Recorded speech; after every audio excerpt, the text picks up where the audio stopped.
नमस्कार मित्रों आज के वीडियो में हम बात करेंगे कि 8वें वेतन आयोग लागू होने के बाद राजस्थान में किस प्रकार से लेवल 1 से लेकर के यहाँ पर मैंने लेवल 14 तक की जो है टेबल ली है। लेवल 14 तक की मैं यहाँ पर सैलरी आपको बताने वाला हूँ कि 8वां वेतन आयोग लागू होने के बाद आपकी जो सैलरी है वो कितनी बनने वाली है। एग्जैक्ट जो सैलरी है, पिछले वीडियो में मैंने बताया था कि बेसिक पे कितने बनने वाली है, उस पर बहुत सारे मेरे साथी जो थे उन्होंने कमेंट किए थे कि सर वास्तविक में जो सैलरी होगी वो क्या होगी, तो उस पर वीडियो बनाइए।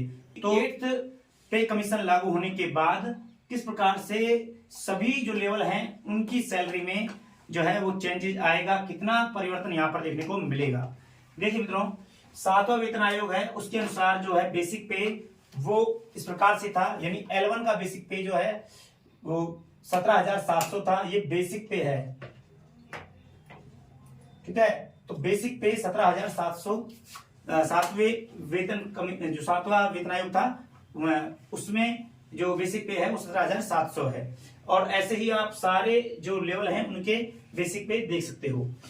मैंने यहाँ पर 8वें वेतन आयोग के लिए जो वही फिटमेंट फैक्टर लिया है 1.992 का जो फिटमेंट फैक्टर है वो यहाँ पर मैंने लिया है। और इतना तो कम से कम फिटमेंट फैक्टर लागू होगा ही, इससे ज्यादा ही होगा ऐसे हम उम्मीद करते हैं। और अब देखो सारा कुछ जो है फिटमेंट फैक्टर पर डिपेंड करता है। यदि यही फिटमेंट फैक्टर रहता है तो यही जो मैं बता रहा हूँ वही आंकड़े रहेंगे। यदि फिटमेंट फैक्टर चेंज होते हैं तो यहाँ पर जो ये आंकड़े बिल्कुल बदल जाएंगे।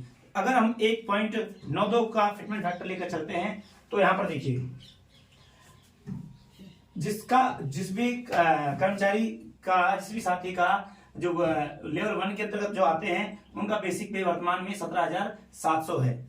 लेकिन जैसे ही 8वां वेतन आयोग लागू होगा तो 1.92 से इसको बेसिक पे को गुणा करेंगे।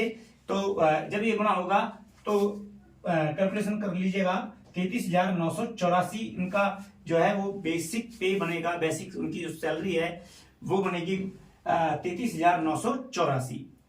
और देखिए तो जैसे ही 8 पे कमीशन लागू होगा तो उस समय डीए जो है वो 0 हो जाएगा। डीए जो है वो बिल्कुल नहीं मिलेगा। तो डीए नहीं मिलेगा तो फिर क्या मिलेगा, तब आपको एचआरए तो मिलेगा, ठीक है। हाउस रेंट अलाउंस जो है ये तो मिलेगा। और ये लगभग 8% के आसपास आपको मिलता है। और 8% एचआरए यहां पर मैंने लगाया है। 8% अगर आप एचआरए को लगाते हो तो 33,984 का 8% आप निकालते हो तो मोटे मोटे तौर पर 2,718 यानी 2,718 यहाँ पर एचआरए आपका बनता है। तो 2,718 एचआरए और आपका बेसिक पे दोनों को आप अगर जोड़ते हो तो 36,702 ये आपकी जो है सैलरी बनेगी जैसे ही ये वेतन आयोग लागू होता है, ठीक है। तो 36,702 ऐसे ही आप प्रत्येक लेवल का जो है वो निकाल सकते हैं। देखिए जैसे लेवल सेकंड के जो कर्मचारी हैं उनके यहाँ पर आप 1.92 से गुणा करोगे तो 34,368 जो है उनका बेसिक पे बनेगा। और 8% एचआरए को अगर और जोड़ देते हैं जो बनता है 2,749, इसको और जोड़ देते हैं तो 37,117 उनकी जो है सैलरी बनेगी। यानी आपको डीए नहीं मिलेगा, एचआरए अवश्य मिलेगा। तो इस प्रकार से आपकी सैलरी होगी। तो ये आप अपने अपने लेवल के अकॉर्डिंग जो है इस प्रकार से गुणा और जोड़ बाकी करना तो आप जानते हो, इस प्रकार से कर करके चेक कर सकते हो, देख सकते हो, ठीक है। अब ये जो एचआरए स्टार्टिंग में 8% ही मिलता है, बाद में धीरे धीरे वो बढ़ता है। मैंने पिछले वीडियो में केवल 3 ही जो है वो कवर किए थे, ग्रेड 3, ग्रेड 2 और ग्रेड 1। अगर इनको हम यहाँ पर देखें तो देखिए ग्रेड 3 जो है, 3rd ग्रेड के जो टीचर हैं वो L10 के अंतर्गत आते हैं और उनका वर्तमान में बेसिक पे 33,800 है।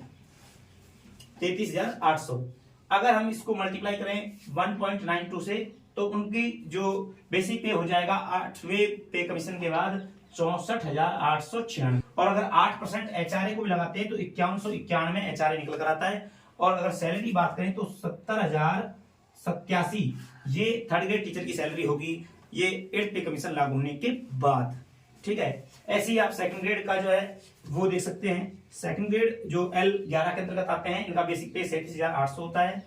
और इनमें अगर हम एचआरए को काउंट करें तो इनकी जो सैलरी होगी वो 78,382 होगी। और अगर फर्स्ट ग्रेड की बात करें जो कि L12 के अंतर्गत आता है, इसका बेसिक पे 44,300 है। इसको मल्टीप्लाई करें तो सैलरी बेसिक पे बनेगा 85,056 और इसमें HRA जोड़ देते हैं तो 91,860 जो है इनकी सैलरी बनेगी। ठीक है, तो ये देखिए ऐसा नहीं है कि हर एक टीचर पर मान लो कोई सेकंड ग्रेड टीचर है और वर्तमान में उसका बेसिक पे, क्योंकि इंक्रीमेंट लग लग करके बेसिक पे जो है उसका वो बढ़ गया है, तो वो जो वर्तमान जो उस समय उसका बेसिक पे होगा उससे इसको मल्टीप्लाई आपको करना होगा। ठीक है, तो ये चीज आपको ध्यान रखनी है। ये मैं बता रहा हूँ स्टार्टिंग में जैसे ही आपके प्रोविजन पीरियड पूरा होता है तो फर्स्ट साल में आपका जो बेसिक पे होता है वो यही होता है और उसके अकॉर्डिंग मैंने यहाँ जो है फिटमेंट फैक्टर लगाया है। तो ये होगा। अब डीए जो है वो शुरुआत में डीए 0 हो जाता है, लेकिन 6 महीने के बाद फिर दोबारा से डीए जो है बनना शुरू होता है, मिलना शुरू होता है और डीए वही 2-3%, 2%, 3%, 4% लगभग यही मिलता है। कभी 3%, कभी 4% डीए जो है वो मिलता रहता है। तो फिर वो जो हमारा बेसिक पे है उस पर 3% डीए और जोड़ दीजिए, तो इस प्रकार से आपकी सैलरी जो है वो और बढ़ती चली जाएगी। लेकिन फिलहाल जैसे ही आप का जो ये 8 पे कमीशन लागू होता है तो उस समय आपकी सैलरी इस प्रकार से होगी। आप अपने अपने लेवल के अकॉर्डिंग जो है वो चेक कर सकते हो। तो मैंने सबका यहाँ पर जो है वो बेसिक पे यहाँ पर लिखा है, आप भी देख सकते हो। कोई हो सकता है कि थोड़ा बहुत गुणा बाकी में यहाँ पर 1-2 ऊपर नीचे हुए हों, तो इसके लिए क्षमा चाहूंगा। खैर, तो ये इसमें बताना था मेरे को कि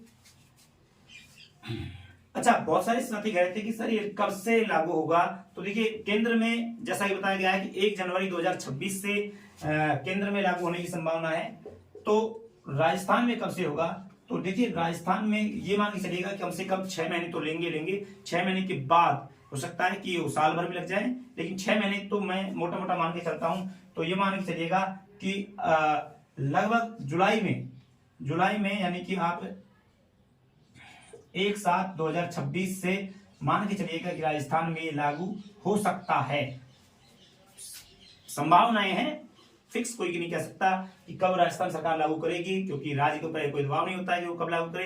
तो राज्य जब चाहेगा तब इसको लागू किया जाएगा। तो फिलहाल हम ये मानते हैं कि केंद्र ने जो लागू किया है उसको लगभग 6 महीने के बाद जो है राजस्थान सरकार लागू कर देगी। तो ऐसी हम उम्मीद करते हैं। तो ये आपके कुछ सवाल थे जिनका जवाब मैंने दोबारा से वीडियो बना कर दिया है। अगर आपको पसंद आया वो वीडियो तो इसको अधिक से अधिक लाइक कीजिएगा, शेयर कीजिएगा, चैनल को जरूर सब्सक्राइब कर लीजिएगा। मिलते हैं नेक्स्ट वीडियो में, तब तक के लिए जय हिंद, जय भारत।